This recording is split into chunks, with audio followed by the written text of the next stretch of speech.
Continuando con nuestro ciclo de asesorías para el fortalecimiento del aprendizaje en fisiología, volvemos al primer bloque, segunda sección, fisiología del sistema nervioso. En entregas pasadas revisamos algunos de los detalles más importantes que constituyen las generalidades de cómo funciona el sistema nervioso, así como a una breve introducción a qué se refiere la parte sensorial del mismo. En esta ocasión vamos a dar un particular hincapié a la revisión propiamente de los sentidos especiales, que incluyen todo lo correspondiente al sistema visual, lo correspondiente al sistema auditivo, que incluye su porción vestibular, así como mencionar las características de los sentidos químicos. Dicho de otra manera, hablaremos de gusto y olfato durante esta sesión también. Una vez más les recordamos que esta herramienta está diseñada para tocar algunos puntos clave que servirán para, sí de una manera introductoria, sí cubrirán algunos de los aspectos más esenciales y clave para que puedas contestar tus exámenes con éxito, pero el resto depende de qué tanto pueda uno invertirle personalmente al estudio. Por lo anterior, se les recuerda que esta no es una revisión extensiva de cada una de estas áreas. Si hacemos una introducción a lo que serían los sentidos químicos, hablando propiamente del olfato y el gusto, tenemos que recordar que el gusto lo va a lograr mediante quimiorreceptores, no por eso el nombre estaba puesto nada más porque sí. Y dependiendo las papilas gustativas, tenemos que recordar que pues la estructura clave que va a jugar un papel aquí es conocida como el botón gustativo, que va a estar constituido normalmente de células basales que se están replicando constantemente, de células claras, células oscuras. En general, pues puede variar el número de células o núcleos de cada corpúsculo gustativo, y no se encuentra en todas las papilas existentes. Se encuentra en todas, salvo en las papilas filiadas o filiformes. Vamos a ver que también los sabores que nosotros somos capaces de percibir van desde el agrio, que tiene mucho que ver con la introducción de hidrogeniones, el amargo y el dulce, que característicamente están muy relacionados con la activación de proteínas G, así como el sabor umami, que está relacionado con la activación de canales de glutamato, y el salado, que literalmente pues es el estímulo a receptores con la entrada de iones de sodio. Entonces, podemos ver aquí la representación de nuestro botón gustativo, poro del gusto. Vamos a ver que pues está rodeado pues sí de las fibras nerviosas, porque esto va a transmitir, es un receptor sensorial, así como del tejido conectivo aledaño que va a presentar. Sabemos por el instinto natural que los sabores tienen distintos umbrales, además de que característicamente los ubicamos en distintos segmentos de la lengua.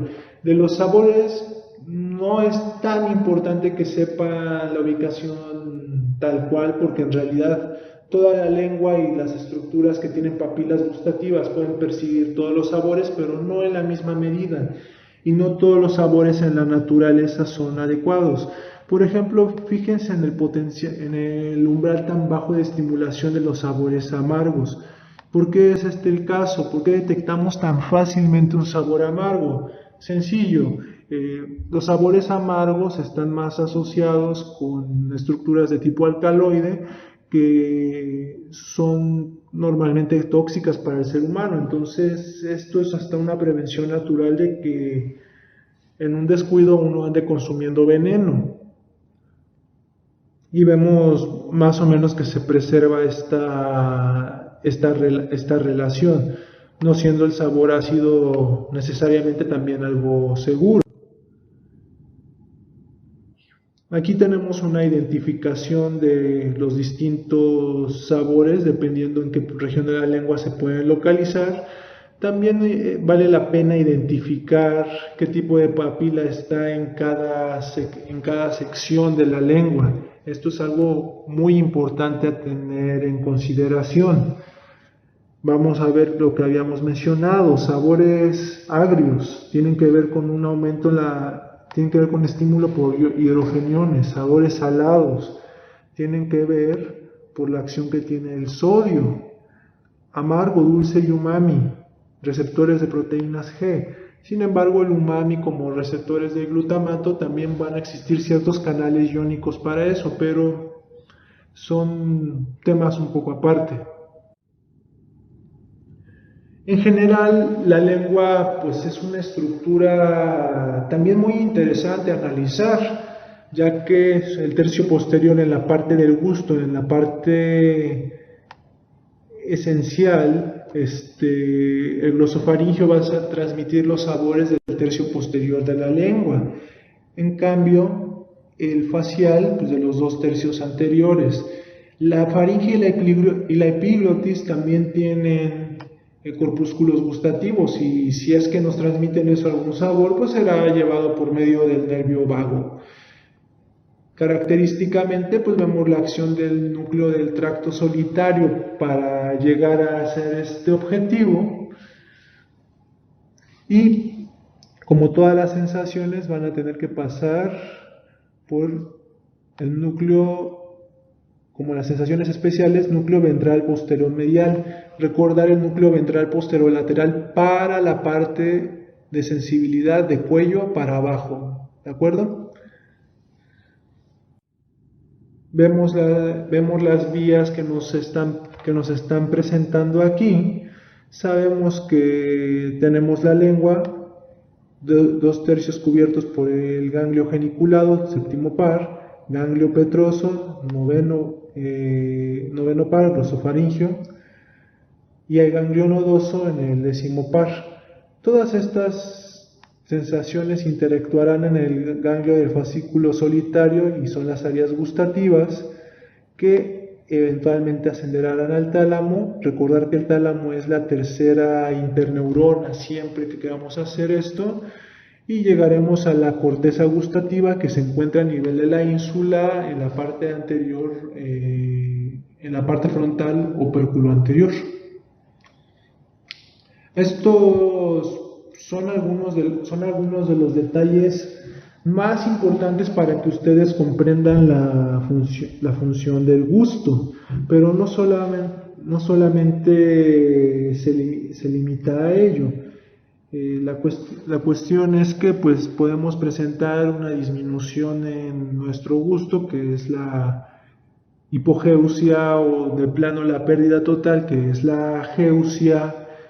Sabemos que, por ejemplo, las mujeres embarazadas desarrollan una percepción cambiada del gusto, que es la disgeusia, que coopera mucho a esta necesidad de probar alimentos que aparentemente no se consumen de manera convencional, como tierra, hielos, que son conocidas como la famosa pica, ¿no? Y en el caso del hielo se dice pagofagia. Finalmente, y no menos importante, hablaremos del sentido del olfato. Si se fijan, aquí vemos una variedad mucho mayor de olores de lo que podría existir para el sentido del gusto tal cual, y en realidad va muy de la mano el olfato y el gusto. Para que una molécula odorífera sea exitosamente recibida, necesitamos que sea hidrosoluble. También necesitamos que sean de bajo peso molecular, que haya lipoficidad también, porque atravesarán membranas, y que tengan un componente tensoactivo. Todo esto se traduce a que tengas una mucosa hidratada en términos adecuados, recordando pues las que hay una porción olfatoria que propiamente son de las pocas neuronas que tienen la capacidad de regenerarse, las del epitelio olfatorio, que va a vivir en conjunto con la parte respiratoria, con la parte pues de sostén epitelial propiamente. Normalmente pues tenemos la identificación de estas funciones en el primer par craneal, en el famoso nervio olfatorio, que es normalmente el nervio menos explorado por nosotros durante la evaluación neurológica. Nos hablan de un nervio olfatorio accesorio que tiene mucho que ver con la descripción de un órgano vomeronasal, que es el que nos permite más notoriamente en el reino animal identificar por feromonas a una pareja fértil que se encuentre disponible. Vemos que el sistema trigeminal está involucrado porque sí, siguen siendo porciones de la cara y hasta cierto punto olores muy astringentes son capaces de generarnos la sensación de comezón o dolor. Vamos. Y pues el sistema terminal también relacionado con feromonas pues se considera de vestigio en seres humanos porque no nos regimos aparentemente tanto por esa parte. Sin embargo, pues es conocido que el sexo femenino suele tener una mejor captación de los olores que el sexo masculino. En general, lo que se tiene que entender en la traducción del olfato es un mecanismo complejo porque sí está relacionado con proteínas G, y dense cuenta que las cascadas que tienen que ver con proteínas G generalmente dan una variedad de reacciones impresionantes, muy variadas. Por eso tantos distintos olores que pueden ser captados, e incluso lo podemos relacionar con el gusto en el sentido de que lo salado generalmente solo es salado, en general lo ácido solo es ácido, pero lo dulce hay distintas variedades de dulce, incluso hay distintas variedades de amargo. No es lo mismo la pila de una batería que un chocolate, por decirlo de esta manera. Y en general, pues esos matices, esos tonos tan específicos nos lo dan las cascadas de proteínas G. Vamos, tendrás que identificar de una manera básica cómo funciona, pero no es tan específico de cada olor, o cada uno tiene su particularidad. En general, podemos nosotros identificar la vía olfatoria si podemos darnos cuenta de que hay un órgano vomeronasal. Llegará a un bulbo olfatorio accesorio y llegará a estructuras que tienen que ver con la amígdala, que es parte del sistema límbico. No es la gran dificultad en este momento. Sin embargo, las vías un poco más identificadas, más conocidas en el humano, en el epitelio olfatorio, vamos a ver que también hay otras interneuronas que son las células mitrales en penacho, que haciendo las distintas conexiones con los bulbos olfatorios contralaterales, eventualmente ya sea que lleguen al tubérculo olfatorio, a la corteza piriforme, a la corteza entorrinal, todas o la mayoría de ellas acabará pasando por el tálamo a la corteza orbitofrontal o a la parte de la corteza frontal tal cual.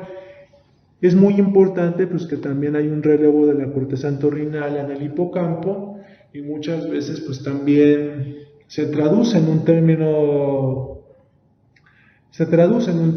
práctico en que somos capaces de recordar por largo tiempo una sensación odorífera. Finalmente, pues podemos hacer algunos ejemplos muy particulares. Si hablamos, por ejemplo, de un ejemplo muy conocido en los libros de fisiología, hablan del síndrome de Kallmann, que en realidad se traduce de la siguiente manera. Vamos a representarlo así, estos son el conjunto de células que se convertirán en el epitelio olfatorio en el individuo en el futuro. Ahora que tenemos este grupo de células, vamos a ver que están rodeadas en origen embriológico por las células que posteriormente se convertirán en las células liberadoras de gonadotropinas.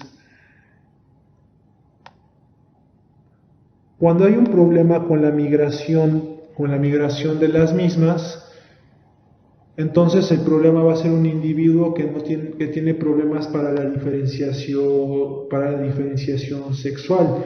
Si pensáramos que se tratase de un hombre, como es este caso, pues vamos a darnos cuenta que va a haber un infradesarrollo del aparato genital en sus porciones más externas. Tiene un cuerpo hasta cierto punto feminizado. Miren, caderas pronunciadas, hombros relativamente pequeños, pero característicamente este individuo va a tener una disminución de la percepción del olfato, una hiposmia o anosmia. Y esto se debió porque así como no migraron las células del epitelio, las células que se van a volver liberadoras de gonadotropinas, tampoco lo hicieron